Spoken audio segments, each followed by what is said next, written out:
Hey everybody, this is Julie, and Axe and I are about to take a field trip to Lowe's. This is really exciting because he goes home tomorrow, so this is going to be one of his final field trips. And this is something that his owner tried to do after his first board and train at another company, but she just said it was a total disaster. They couldn't even make it out of the car. I'll just say that. He was just whining and crazy. His anxiety was through the roof, even though this dog had been trained on all of his commands. And it shouldn't be like that. So we're gonna take this trip to Home Depot or Lowe's, and I just wanted to show you how it starts. It starts with calm behavior in the kennel as I put on the tools and waiting for me patiently with the door open. Okay, if he starts whining, spinning obsessively, bolting out, we don't move on to step 2. So this is the expectation, okay? He's not anxious at all, there's no anticipation, because he just knows that there's no option other than to listen to me and to wait for me, and this keeps him nice and calm, relaxed, keeps his anxiety minimal, pretty much 0. If we're talking about energy, this would be 0. So once it elevates, I'm able to correct that and bring his energy back down. Again, this has nothing to do with commands. Okay guys, step 2 is being able to pick up the leash, and he's still maintaining that 0 energy, all right? And then I'm just gonna simply say, let's go. And that doesn't mean bolt out of the kennel like a bomb. It just means follow me. Let's go.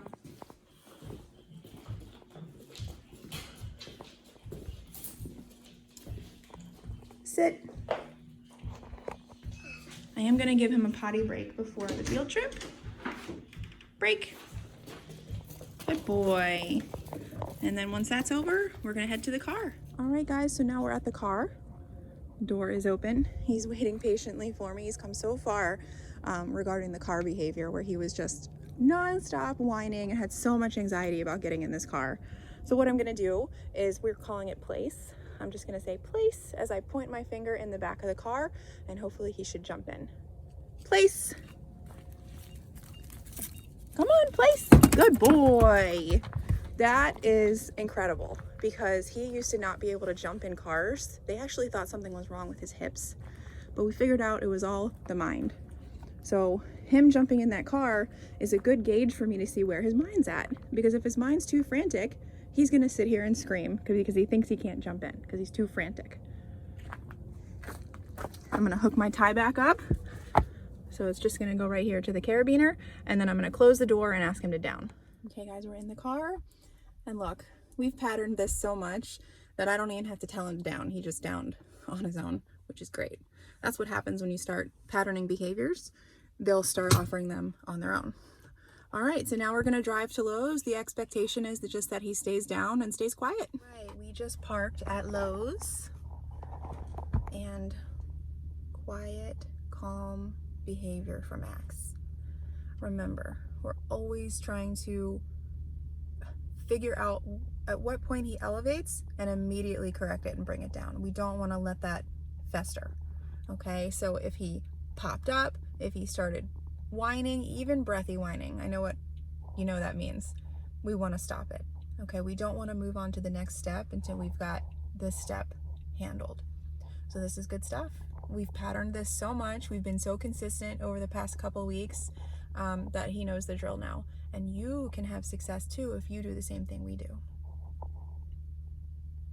So now what's gonna happen is, I'm gonna get out, I'm gonna open the trunk, and I'm gonna wait and see if he whines at all, address that, and then I'm gonna say, let's go, and we'll get him out. I'm gonna give him a potty break. We're gonna heel around the parking lot a little bit, and then we're gonna head in the store.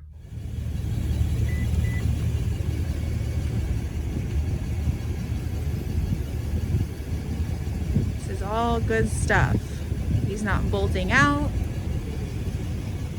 no whining, he's just waiting for me. So these are all signs that we can move to the next step. So I got my leash, and I'm going to say, let's go. And then we're gonna calmly walk over to that grassy area. Rule of thumb, always give your dog a potty break before going in the store. What is it, honey? Male or female? Oh, it's a boy. What's his name? Axe. Axe? Yeah. That's cool. Yep. He's gonna bite me if I walk over. I'm gonna show you something too, because I used to have big ones. You ain't got any freaking trained yet? We're training, but Look here. He was Wolf Mountain Husky. oh, I had to put him down. He was about 16. I I'm got him from Alaska. sorry. He was Wolf Mountain Husky, but he was the best dog. And that's what Yep. he put behind him. they're awesome dogs. So he knew sign language. I had him trained pretty good. That's It took so me about awesome. 5 years, baby. I couldn't do anything. Yep. to him. But yeah, I just seen your man. Yeah, we're working. We're working on it. Yeah, you got to. Have a good day. I was leery to bring him around people when I first got him. Because Yeah. he would look, if somebody got over him, it was challenging to him, and he would like your ass up. Yeah. But then when he got a little older, I'm saying like 6 or 8 years old, then he was Calm down. he was pretty mellow. Well, good. Beautiful. He's doing great. He used to not be able to come out. All right, so we just stopped and answered some questions. I just want you guys to pay attention. No whining, okay? And busy place, lots of stuff going on. But when the dog believes there's no option but to listen to you, this is the result. If the dog is trying to make his own choices, or if the dog believes there's other options and that the leash is holding them back, that's when you're gonna see the whining and the complaining. Let's go.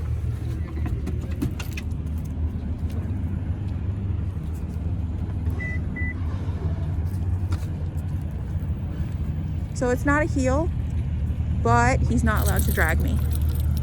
We're just doing a follow me to the grassy area. Go potty.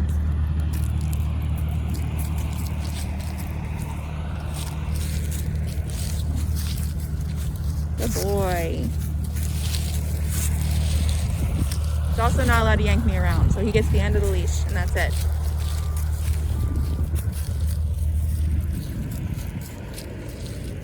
Go potty.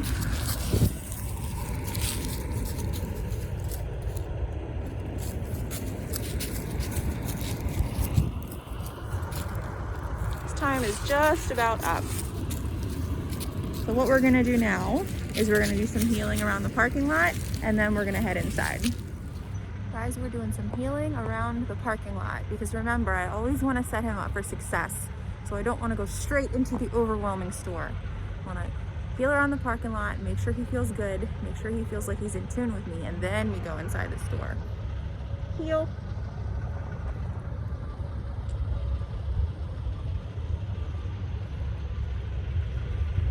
We're inside Lowe's. We just walked in the main entrance, which is always bustling. People pushing carts, people walking around. So we passed through that, not a peep from our boy. There's lots of stuff going on. We're gonna be walking through some busier areas, but I'm confident that because he's been so successful up to this point, that it's not gonna be a problem. He doesn't see people as options to run towards. The only thing on his mind is just following me. We're gonna be moving on to some busier areas. The main walkway is always a good one, but as you can see, he's just doing really well. I almost forget he's there. He feels like any other board and train on their final days, which is good considering how he was dropped off.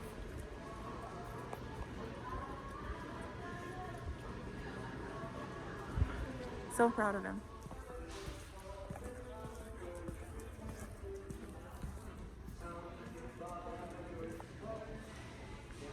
I know.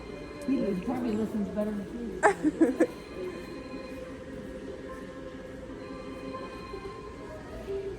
Good boy. Good boy.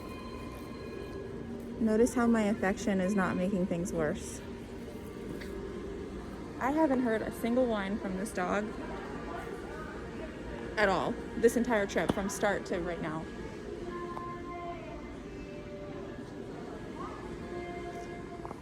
All right, so we've healed around the store.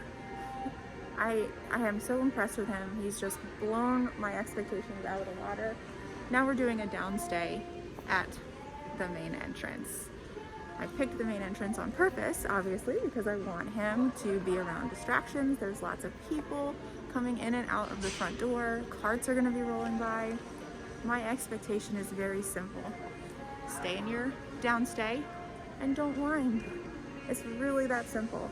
And when you have a dog that can do this, despite multiple things going on around them, you have a dog you can take anywhere, and Axe is no different. We just had some extra work to do with him because of all the whining, so it was a lot of mind work. But the whining goes away once the dog turns into a true follower and realizes that none of these things are here for him. He's just my companion on this trip, and his only job is to listen to me. So this way, he gets to passively observe the world as it goes on around him, instead of having the stress of anticipatory anxiety because he thinks all these people are here for him. That's the big difference. That's when you're going to get that frustration because he's being held back by the leash that he can't do what he wants. You remove that option of doing all of those things and you say, you know what? None of those are for you. You just relax. Now, if I release him, that's a different story. You're good. Thank you. So when you train this way, it doesn't matter what the distraction is. It doesn't matter if there's people or dogs or carts going by, because the mentality stays the same. None of that is for me until my owner releases me. Now here's my recommendation for you with Axe, and really everybody with their dogs out in public. I recommend that you don't allow people to pet him, because lots of people, especially when he's this well behaved, they're gonna come up and say, oh, can I pet him? He's really, really well behaved. And my answer is always, no, thank you, he's training. A couple of different reasons. One, I want to be the sole source of affection to my dog, because I want that to remain a valuable resource. If I bring him out and start letting everybody else touch him and everybody else pet him, my affection goes down in the ranks. And also, you could potentially create more anxiety, because the more people you allow to touch him, the more he's going to expect it. And when you bring him out to a public place like this, he's going to start thinking, all these people are here for me. So he's going to start whining when he sees people because he wants them to come pet him. So empower yourself when you take your dog out in public.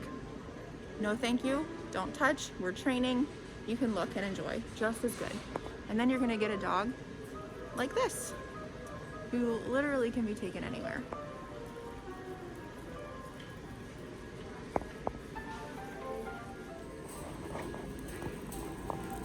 How much is a dog? He is not for sale. He's training. You're a good dog. He really is. He's come a long way. No, don't pet him. Don't pet him. Sorry. No, that's fine. You too.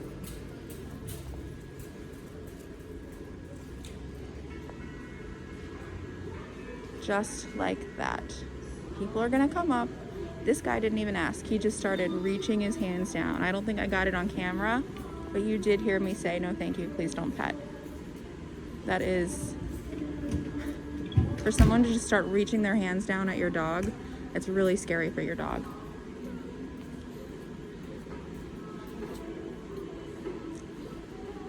And I don't know if you guys can tell how clear-headed he is right now, but this is incredible. People are walking by and he's just seeing clearly the world. There's just no anxiety. Good boy. If you follow us on Facebook, we put out how-to videos, like how to teach sit, down, heel. Yeah. So if you have the time, you can watch our videos and learn. Yeah. So we do it in that sense. Mine can sit, lay down, roll over. I've been teaching her a few things. Yeah, they're really smart once you start working with them, We you teach know? her sign language too. Yeah. Like our last one, we did sign language with her, and she went deaf. So. Well, it's a good thing you did that. Yeah. Yeah, we've trained a couple deaf dogs as well. We use sign language. Yep. He actually goes home tomorrow. Also, he's one that you're trained. Oh yeah, that's all we do. Oh, you don't have any of your own? We have 3 of our own, and we do about 10 training dogs a month. A month? Mm-hmm. 2 sites. He's pretty good though. Oh, he better be. He goes home tomorrow. You're done. You're graduating. Merry Christmas. You wouldn't even believe if you saw his drop-off video.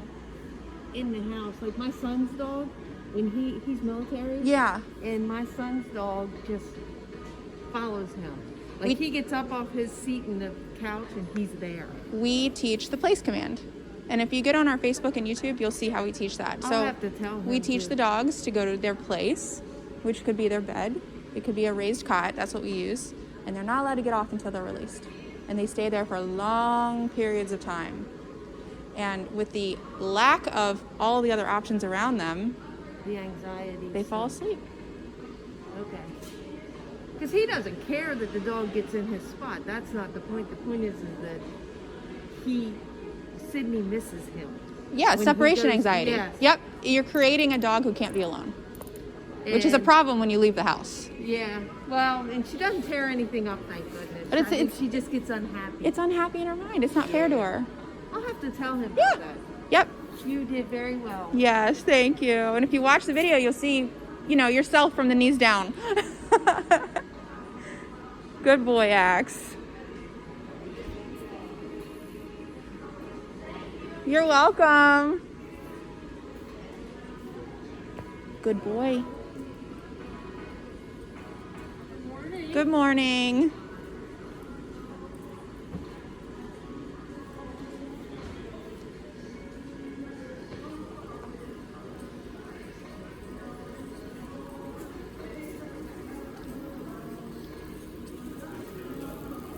Hi.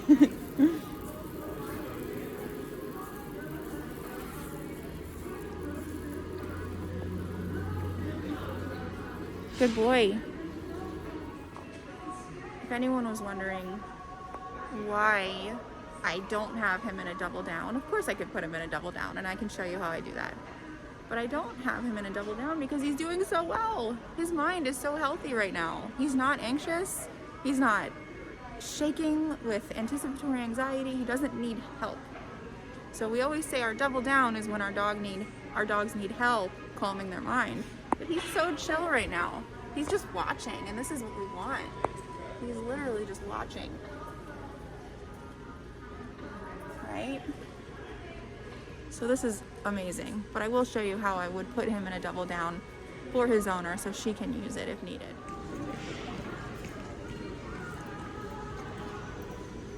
Okay, so we're gonna have a low number on the collar, something under 10. Okay, and I'm gonna make the shh noise. If he doesn't respond to the shh noise, I'm gonna click. Shh. No click needed, because look at the response. Now he's in our double down, which is essentially just a more relaxed down. Heel.